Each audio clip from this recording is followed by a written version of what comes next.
గౌరవనీయులైనటువంటి ఆంధ్ర రాష్ట్ర గవర్నర్ గారు శ్రీ ఎస్ అబ్దుల్ నజీర్ గారికి, అదేవిధంగా 5 కోట్ల మంది ఆంధ్ర రాష్ట్ర ప్రజల యొక్క అభిమాన నాయకుడు గౌరవనీయులు శ్రీ నారా చంద్రబాబు నాయుడు గారికి, అదేవిధంగా కొణదెల పవన్ కళ్యాణ్ గారు డిప్యూటీ సీఎం గారికి, అదేవిధంగా అక్క వి అనిత గారికి, అదేవిధంగా విజయనాథ్ గారు చీఫ్ సెక్రటరీ గారికి, హరీష్ కుమార్ గుప్తా గారు ఐఏఎస్ డీజీపీ గారికి, అదేవిధంగా ఇతర అధికారులందరికీ కూడాను మనస్ఫూర్తిగా నమస్కారములు.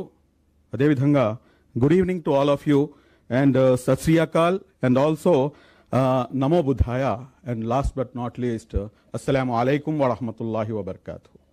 And this is what India is. This is what India is and this is what we're looking for.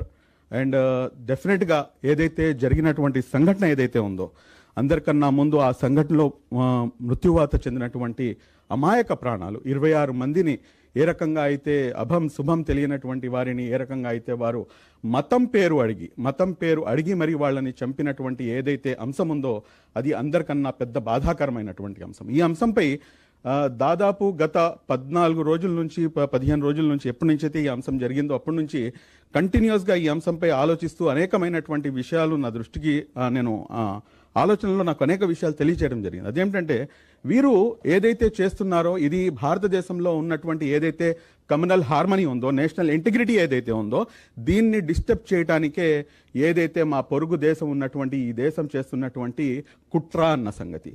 ఈ కుట్రను మనం చాలా చాకచక్యంగా దీన్ని పసిగట్టాల్సినటువంటి అవసరం ఉంది. అదేమిటంటే ప్రపంచంలో అన్ని దేశాల దగ్గర ఉన్నటువంటి ప్రతి ఒక్కరు మాట్లాడుతున్నారు మా దగ్గర ఆటం బాంబు అని చెప్పేసి ఈ మధ్యలో ఈ పసికున అయినటువంటి మా దాయాది దేశం వీడు కూడా భయపెడుతున్నాడు. కానీ వాస్తవానికి చూసుకుంటే కనుక భారతదేశం దగ్గర ఉన్నటువంటి అతిపెద్ద ఆయుధము, ఆ అతిపెద్ద ఆయుధము నాకు తెలిసి ఈ ప్రపంచంలో ఏ ఒక్కరి దగ్గర కూడా లేదు. ఆ ఆయుధం పేరే భిన్నత్వంలో ఏకత్వం.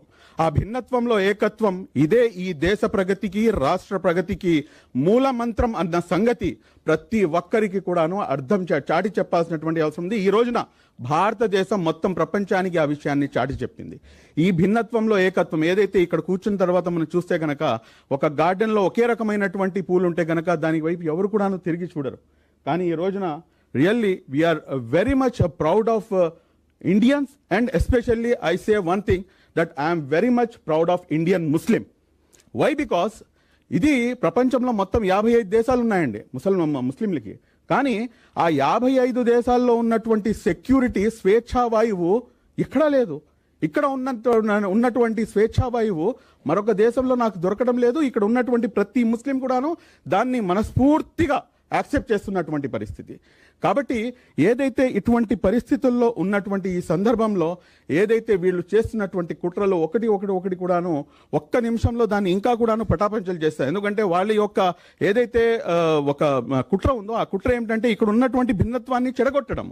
ఒక పార్లమెంట్లో నుంచొని ఒక పాకిస్తానీ సెనేటర్ మాట్లాడేటటువంటి మాటలు ఏమిటంటే ఏదైతే ఒక అంశం ఒక 3 శతాబ్దాల పాటు జరిగినటువంటి అంశాన్ని మరలా దాని గురించి మాట్లాడుతూ బాబరీ మసీద్ గురించి అక్కడ ఉన్నటువంటి ఒక పార్లమెంట్లో ఉన్నటువంటి ఒక మహిళా పార్లమెంటేరియన్ పాకిస్తాన్లో ఉన్నటువంటి మాట్లాడుతుందంటే నాకు అర్థం కాలేదు. ఎందుకంటే భారతదేశంలో ఉన్నటువంటి ముస్లింలు మేము దానికి స్వాగతించకపోయినా కానీ గౌరవించాము.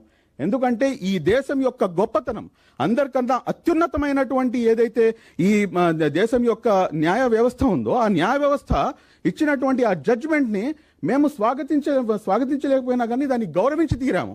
ఇది భారతదేశం యొక్క చరిత్రలో ఇది చరిత్ర పునాదుల్లో ఇది ఉండిపోతుంది. ఇంత పెద్ద అంశం యొక్క ఉంటారు మీకు ఇది వచ్చిన తర్వాత కూడాను ఎవ్వరు కూడాను రోడ్డు మీదకి రాలేదు. ప్రతి ఒక్కరు కూడాను దాన్ని యాక్సెప్ట్ చేశారు. కానీ ఈ రోజున వాడెవడో అక్కడ కూర్చొని వాడు మమ్మల్ని ఉసుగొల్పుతున్నాడు అంటే ఏంటి దీని వెనకాల ఉన్నటువంటి మర్మం? దాని తర్వాత అతి ముఖ్యమైనటువంటి అంశం, నాతో పాటు ఇక్కడ సిక్కు సోదరులు ఉన్నారు. సిక్కు సోదరులు మా దేశంపై దాడికి రారు అని చెప్తారు. అంటే ఎందుకు అంటే ఆ గురునానక్ సాహెబ్ గారు జన్మించినటువంటి స్థలం అది కాబట్టి వారు ఇక్కడికి రారు అని చెప్తున్నారంటే వారి యొక్క కుట్ర చాలా స్పష్టంగా ఉంది. వారు మమ్మల్ని డైరెక్ట్గా ఏమాత్రం కూడాను ఎదుర్కోలేరు. భారతదేశం తెలుసుకుంటే కనుక 24 గంటల్లో మొత్తం అఖండ భారతదేశం వైపుకి మనం అడుగు పెట్టవచ్చు ఇన్షాల్లా. కానీ వీరు చేస్తున్నటువంటి కుట్ర ఏమిటంటే మమ్మల్ని డైరెక్ట్గా ఎదుర్కోలేక ఇక్కడ ఉన్నటువంటి ఏదైతే మతాల మధ్యలో కులాల మధ్యలో ఉన్నటువంటి ఏదైతే మా మధ్యలో ఉన్నటువంటి ఒక మంచి బాండింగ్ ఏదైతే ఉందో ఆ బాండింగ్ని చెడగొట్టాలి. ఏ రకంగా అయినా కానీ చెడగొట్టాలి అనే ఒకే ఒక్క అంశంతో వీరు చేస్తున్నారు. నిన్న విక్రమ్ మిస్త్రీ గారు కూడాను ఇదే అంశాన్ని నిన్న మీడియా బ్రీఫింగ్లో చెప్పడం నిజంగా నాకు చాలా ధైర్యాన్ని ఇచ్చింది. నేను ఈ సందర్భంగా ఏదైతే ఈ జరిగినటువంటి ఈ అటాక్ ఉందో దీన్ని ముక్త కంఠంతో, వితౌట్ ఎనీ డౌట్, ఎందుకంటే ఏదైతే మతాన్ని నేను ఆచరిస్తున్నానో ఆ మతం నాకు ఇస్తున్నటువంటి సందేశం అయితే మటుకు ఖచ్చితంగా ఇక్కడ చెప్పాల్సినటువంటి అవసరం ఉంది. నేను 4 అంశాలు మీ ముందు ప్రస్తావించి ఇన్షాల్లా నేను నా ప్రసంగాన్ని ముగిస్తాను. అందరికన్నా ముందు ఇస్లాంలో లా ఇక్రాఫ్ ఫిద్దీన్, అంటే ఇస్లాంలో ఎటువంటి జబర్దస్తి కూడాను లేదు. వాడు ఇక్కడికి వచ్చి వాడు నువ్వు హిందువా ముస్లిమా అని చెప్పేసి వాడు జబర్దస్తి చేస్తే కనుక వాడు ముస్లిమే కాదు. He is not a Muslim. Number 2, అందరికన్నా పెద్ద అంశం ఏమిటంటే ఏదైతే ఖురాన్ మనం అందరం కూడా దివ్య గ్రంథం అని చెప్పేసి మనం ఇది ఆచరిస్తామో ఇది ముస్లింల సొత్తు ఏ మాత్రం కూడాను కాదు. ఇది మొత్తం మానవాళి కోసం ఇది పంపించబడినటువంటి మార్గదర్శకమైనటువంటి గ్రంథం. ఇది కేవలం ముస్లింల సొత్తు ఏ మాత్రం కూడాను కాదు. ఇది ముస్లింలు కూడాను గుర్తుంచుకోవాల్సినటువంటి అంశం. 3వ అతిపెద్ద అంశము, ఎవరి పేరు తీసుకుంటే కనుక ముస్లిం సమాజం మొత్తం కూడాను తన ధనం మాన ప్రాణాలను సైతం కూడాను తృణప్రాయంగా, మన కన్న తల్లి పిల్లల యొక్క ప్రాణాలను కూడా తృణప్రాయంగా మేము సాక్రిఫై చేయడానికి సిద్ధమైపోతాము. ఆయన పేరే కారుణ్యమూర్తి మొహమ్మద్ ప్రవక్త సల్లల్లాహు అలైహి వసల్లం.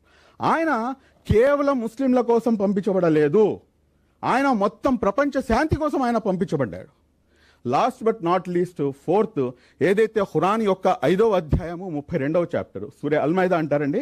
ఆ సూరే అల్మైదాలో ఇచ్చినటువంటి ఏదైతే అంశం ఉందో ఇది మట్టుకు ఖచ్చితంగా ప్రతి భారతీయుడికి తెలియాల్సినటువంటి అంశం. ఎందుకంటే ఒక అమాయకమైనటువంటి ప్రాణాన్ని హరించినటువంటి వ్యక్తి సర్వ మానవుని యొక్క ప్రాణాలను హరించినట్టే, ఒక అమాయకమైనటువంటి ప్రాణాన్ని కాపాడినటువంటి వాడు సర్వ మానవుని యొక్క ప్రాణాలను కాపాడినట్టే అని చెప్పేసి చాలా స్పష్టంగా ఖురాన్ తెలియజేస్తుంది. ఇదంతా తెలియజేస్తున్నప్పుడు కూడాను ఇటువైపు నుంచి ఇది చేస్తే కనుక they are not Muslims and we strongly condemn that, and we are standing with our nation irrespective of caste, creed and religion, irrespective of n number of our political differences. We are united with our nation. Jai Hind. Thank you very much.